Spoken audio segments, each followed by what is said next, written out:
देश दुनिया की प्रसिद्ध सहारनपुर की कास्ट कला आज किसी परिचय की मोहताज नहीं है। इसी के तहत देश की अर्थव्यवस्था में बहुत बड़ा योगदान रहा है सहारनपुर का, और ये संभव हो पाया यहाँ की उमड़ा और सुंदर कास्ट कला के विदेशी निर्यात से। इस वक्त उद्योग में हम मौजूद हैं और डिप्टी कमिश्नर इस वक्त मेरे साथ मौजूद हैं, उनसे उनका परिचय जानते हैं। क्या नाम है सर? मेरा नाम सिद्धार्थ यादव है। मैं यहाँ डिप्टी कमिश्नर हूँ उद्योग विभाग में और सहारनपुर जनपद देखता हूँ। अभी जो वुडन क्लस्टर सहारनपुर में आया है, मतलब जो बन रहा है, उसके भी स्थिति क्या है और किस तरह के भी प्रोग्रेस है? देखिए, जनपद सहारनपुर जाहिर सी बात है वुडन हैंडीक्राफ्ट के लिए फेमस रहा है। इसे जीआई टैग भी मिला है। विश्व में इसकी पहचान वुडन इंडस्ट्री के रूप में ही होता है सहारनपुर का। और यहाँ पर वुडन इंडस्ट्री का इतिहास काफ़ी पुराना रहा है। लगभग 400 साल पहले से ही यहाँ पे वुडन इंडस्ट्री का काम चल रहा है और दिनों दिन अपनी जो पहचान है वुडन इंडस्ट्री का, वो दिनों दिन अपने आप पे बखूबी उसने अपना परिचय दिया भी है, बताया भी है। और उसी का परिणाम आज रहा है कि लगभग 1500 करोड़ के आसपास हर साल टर्नओवर होता है, एक्सपोर्ट होता है यहाँ सहारनपुर से। वुडन क्लस्टर अभी बन रहा है, अगर वो पहले चरण में, तो कितनी इकाइयाँ शुरू होने की अभी संभावना है? देखिए, वुडन क्लस्टर ग्रुप में एक जनपद सहारनपुर के बारे में अगर बात किया जाए तो राज्य सरकार द्वारा एक स्कीम लाई गई, वन डिस्ट्रिक्ट वन प्रोडक्ट योजना, जिसको शॉर्ट फॉर्म में ओडीओपी कहते हैं। ओडीपी योजना के अंतर्गत ये किया गया है कि हर एक जनपद किसी न किसी चीज़ के लिए फेमस रहा है। क्यों न जो हमारे पुराने हस्तशिल्पी कारीगर हैं उनको और आगे लाया जाए, उनको क्या कहते हैं न केवल नेशनल लेवल पे बल्कि इंटरनेशनल लेवल पे उनकी पहचान को बढ़ाया जाए। इसी को नज़र रखते हुए ओडीओपी एक योजना लाई गई, जिसके तहत ही एक कॉमन फैकल्टी सेंटर, जिसको क्लस्टर के रूप में भी आप दूसरी भाषा में कर सकते हैं, सीएफसी अपने यहाँ बनने भी जा रहा है। उसका शिलान्यास भी हो चुका है, कंस्ट्रक्शन काम चल रहा है, मशीनों का ऑर्डर जा चुका है। मे भी संभावना ये है कि मार्च एंड तक वो रनिंग में आ जाएगा। तो ये अगर वुडन क्लस्टर या सीएफसी हमारे यहाँ अगर सेटअप होता है तो मेरा विश्वास ये है कि जो आज हमारा एक्सपोर्ट 1200-1500 करोड़ के आसपास है, वो बढ़ करके 3000, 3500, 40, 4000 करोड़ के आसपास हो सकता है हमारा एक्सपोर्ट। क्योंकि इससे बनने से जितने भी आर्टिजन्स हैं, जितने भी उद्यमी हैं, वहाँ जा कर के निःशुल्क अपनी डिजाइनिंग सेंटर में जा कर के या लैब में जा कर के या जो मशीनें, हाईटेक मशीनें हैं, उसमें मिनिमम चार्जेस दे करके उसका सदुपयोग कर सकते हैं। और ये क्लस्टर में जो बन रहा है कॉमन फैकल्टी सेंटर, इसमें लगभग 90% तक गवर्नमेंट का इसमें फंड है। 10% संबंधित जो एसपीवी है उनका है। सहारनपुर हैंडीक्राफ्ट डेवलपमेंट एक एसपीवी है। इसके डायरेक्टर हैं रामजी सुनेजा साहब हैं, प्रमोद सडाना जी हैं, गुड्डू हैं, गोयल साहब हैं, मंगलानी जी हैं। तो कुल मिलाकर 35 लोग के आसपास हैं।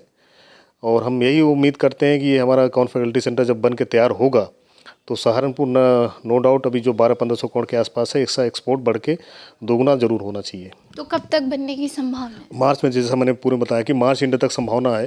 तो उम्मीद करते हैं कि 15 अप्रैल तक ये इसका उद्घाटन किया जा सकता है। जैसे कि देश दुनिया में सहारनपुर की जो वुडन कास्ट कला है बहुत ज़्यादा फेमस है, तो थोड़ा सा इतिहास के बारे में। इतिहास देखिए, लगभग 400 साल पुराना इतिहास रहा है। हमेशा यहाँ के कारीगर अपनी पहचान को हमेशा उन्होंने दिखाया इंटरनेशनल लेवल पे। आज परिणाम है कि हमारे यहाँ लगभग कई ऐसे लोग हैं जो राष्ट्रीय पुरस्कार प्राप्त कर चुके हैं। प्रादेशिक पुरस्कार तो हमेशा पाते रहते हैं। यहाँ कई ऐसे हमारे आर्टिजन हैं जिन्होंने नेशनल अवार्ड मिला है। तो उनकी कलाकृतियों का ही एक परिणाम रहा है कि सहारनपुर अपने आप पे अपनी पहचान बनाए रखा है, इसको बरकरार रखेगा। और जो कमियां हैं, हम लोग को जिला उद्योग केंद्र में जो भी कोई आते हैं, वो आर्टिजन आते हैं, उद्यमी आते हैं, अगर उनकी कोई भी समस्या होती है हम उनको समाधान जरूर करते हैं मिल बैठ करके। देखा जाता है कि यहाँ पर जो निर्माता है, मैन्युफैक्चरर और एक्सपोर्टर्स हैं, उनकी बहुत सारी समस्याएं रहती हैं, कि उनके लिए क्या कुछ है? जैसा मैंने पहले बताया ना कि जैसे कोई भी अगर एंटरप्रेन्योर है, अगर स्टार्ट करना चाहता है कोई भी बिजनेस, तो हमारे यहाँ हर टाइप की सुविधाएं हैं। जैसे आप सपोज़ करें कि लैंड की ज़रूरत है किसी इंडस्ट्री को लगाने के लिए, तो लैंड भी हम लोग प्रोवाइड कराते हैं। डिपार्टमेंट की तरफ से भी है, यूपीएसआईडीसी की तरफ से भी है। इवन इसके अलावा कोई प्राइवेट अपनी इंडस्ट्रियल स्टेट इंडस्ट्री में प्राइवेट इंडस्ट्री अपना कहीं प्राइवेट लैंड पर लगाना चाहता है, तो उसमें हम लोग बहुत सारे इंसेंटिव देते हैं। फॉर एग्जाम्पल, जैसे रजिस्ट्री कराते समय स्टाम्प ड्यूटी लगती है, वो 75% एग्जेम्प्ट कराते हैं हम लोग। उसके अलावा इलेक्ट्रिसिटी जो बिल है, जिसमें उसमें ईडी एक बिल लगता है जो 100% फ्री है, अगले 10 साल तक फ्री है। अगर कोई फाइनेंस कराता है, तो अगर ओडीपी योजना थ्रू कराता है तो उसमें लगभग अप्रॉक्स 25% तक सब्सिडी दी जाती है। इवन अगर कोई फेयर लगते हैं, ट्रेड फेयर लगता है, चाहे लोकल लगे या इंटरनेशनल लेवल पे लगता है, तो आने जाने का प्लस स्टॉल का जो भी चार्जेज है वो भी लगभग 75% तक हम लोग रिम्बर्स कराते हैं। तो ऐसा नहीं, बहुत सारे इंसेंटिव हैं। एक मैं कमी मान सकता हूँ कि बहुत सारे लोगों के पास लैक ऑफ नॉलेज है, विभाग की योजनाओं के बारे में जानकारी नहीं थी, लेकिन हमने इस बार कोशिश किया है, पूरा प्रयास भी किया है, उनको प्रचार प्रसार किया है, जिसका परिणाम ये रहा है कि अभी तक मैंने लगभग 3 साल में लगभग 400 इंडस्ट्री को फाइनेंस दिया है और लगभग मेरे हिसाब से 25 से 30 करोड़ रुपए हमने को सब्सिडी दिया है। कुछ निर्माताओं का ये भी कहना है कि जो नए उद्यमी हैं, नए निर्माता इस इंडस्ट्री में आना चाहते हैं, तो उनके लिए कोई इंस्टीट्यूट होना चाहिए। बिल्कुल इंस्टीट्यूट उनकी डिमांड सही है और मैं कोशिश करूंगा कि उनकी जो समस्या है उनका समाधान जरूर होगा। शासन से मिल करके या हमारे निदेशालय से मिल करके उस बात को मैं ज़रूर रखूंगा। अगर इनका प्रपोजल आता है, प्रस्ताव आता है, तो मैं उसको ज़रूर निसंदेह शासन से मिलकर सॉर्ट आउट जरूर कराऊंगा मैं। तो निर्माता और एक्सपोर्टर्स को क्या संदेश देना चाहिए? मेरा निर्माता एक्सपोर्टर सभी संदेश है, मेरा यही है कि सभी भाईचारा बना के रखें, विधिवत काम करें और एक्सपोर्ट को जितना हो सकता है अच्छी क्वालिटी के साथ उसको एक्सपोर्ट करें। और कहीं भी कोई समस्या आती है एक्सपोर्टर के लेवल पे तो मुझसे निसंदेह मुझसे आके शेयर करें। और जहाँ जिस भी लेवल पे होगा, चाहे शासन लेवल पे होगा, चाहे कहीं भी निदेशालय लेवल पे होगा या किसी भी डिपार्टमेंट से संबंधित होगा, तो मैं मिल बैठ के उसको मैं सॉर्ट आउट जरूर कराऊंगा। मेरा एक और आपसे सवाल रहेगा कि जो हस्तशिल्पकारी होते हैं उनके लिए आप किस तरह की सुविधाएं प्रदान करते हैं? देखिए, जो हस्तशिल्पी हैं, जो इसको आर्टिजन बोला जाता है, इनके लिए विभाग की तरफ से बहुत सारी सुविधाएं हैं।